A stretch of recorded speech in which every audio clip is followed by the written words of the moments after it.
Here's the thing. How can you love someone if you're afraid of them? You can't. Because love and fear don't go together. So fear has to be understood in the sense of a gravity. When we talk about fear, the only thing we fear is Allah. But it's not the fear of the humankind. It's this acknowledgement of the majesty. It's an awe. But that's not why we live. If you look at the entire essence of the Quran, and we look at all the teachings of the Prophet ﷺ as well, it was all about Ar-Rahman Ar-Rahim. It was always about the merciful. So in that, we shouldn't be taking on a brutal, aggressive, self-flagellating. There's a very self-flagellating perspective to Muslims. It's almost like they're making up for all the horrible things they've done. And Allah will reward them for the suffering that they now need to encounter because they're such horrible human beings. We're not here because of some guilt trip.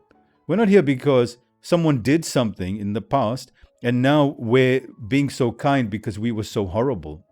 I think it's a misunderstanding in a very broad sense. So it's very important for us to recognize that what we've been told of Islam, and I may be wrong about all of this. So I'm not urging you to believe me. I'm offering you an opportunity to listen to what I'm saying, go research it, and go dig deep into your heart and say, maybe he has a point about what he's saying. Let me go and look into this. Because every text can be interpreted one way or the other. And that's why you see crazy things happening in the name of Islam. As we change, the words change, and we know the Quran is a living thing. It's not something you read once, interpret once, and forget about. You live with the Quran. And so there's many ways of looking at the Quran, many ways of looking at the Hadith, and you can extrapolate from it however you want to. And if you want to become a self-flagellating a punisher, and Allah is here to punish you, you will find that, and you will live a most suffocating, suffering life. And then you will justify your suffering from the ayahs of the Quran and from the Hadith. And guess what? You'll find those ayahs if you interpret them that way. Now, if you say, I want to live a life of love, of compassion, of kindness, of justice, of equality, of honor, of dignity, of valor, of grace, you're going to find that as well. And you'll find all of it. Now, ask yourself this question. What kind of Islam do you want to live? Do you want to live one left to someone else to interpret for you?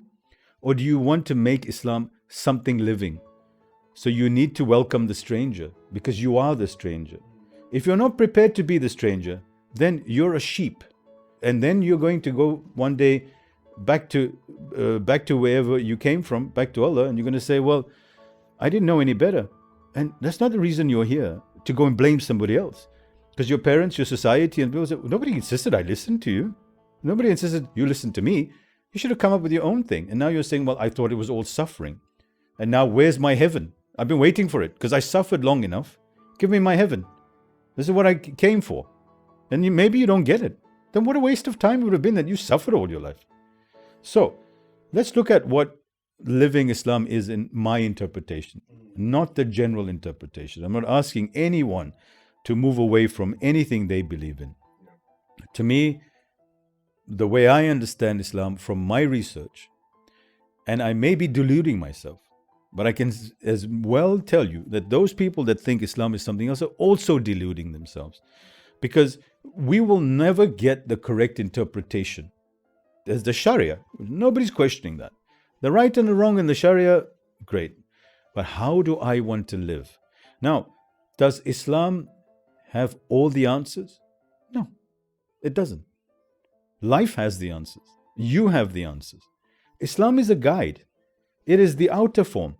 And you can use texts and teaching from the Muslims, but you can go as far and wide as possible. It's not restricted to, is it in Islam? People say, is it in the Quran? Oh, no, I'm not interested in that. But that's ignorance. It's absolutely, because if you look at the ayahs of the Quran, it says, Allah says, travel through the world and to see what happened to people throughout other lands. And what's very interesting there, it says, Allah says to look into your heart, to remember and to explore, to see what is in the hearts of people. Because Your heart contains memories, not your brain. And this is what Allah is pointing to in ayahs of the Quran as well, which is another broad sector. So then, the type of Islam, the type of life I want to live, I need to explore what is my life, what is my world, why am I here, what am I trying to achieve, and what is my purpose, and what is my joy. Questions that we feel we're not allowed to ask. What makes you happy? How dare you ask that? We're not here to be happy, we're here to suffer. Then why do you pray, Rabbana atina fid dunya hasana? You should just pray fi akhirah and forget about the hasana. Forget about this world, just go to the next world. I mean, if that was the case, then every single Muslim supposedly important figure would have been an absolutely miserable human being in the life of suffering. But service is not suffering. Service and giving to mankind is an act of love. If you look at the Shah Jahan and he built the Taj Mahal, was that an act of suffering? Or was that an act of love and of giving, and that it flowered? So love is the result of that.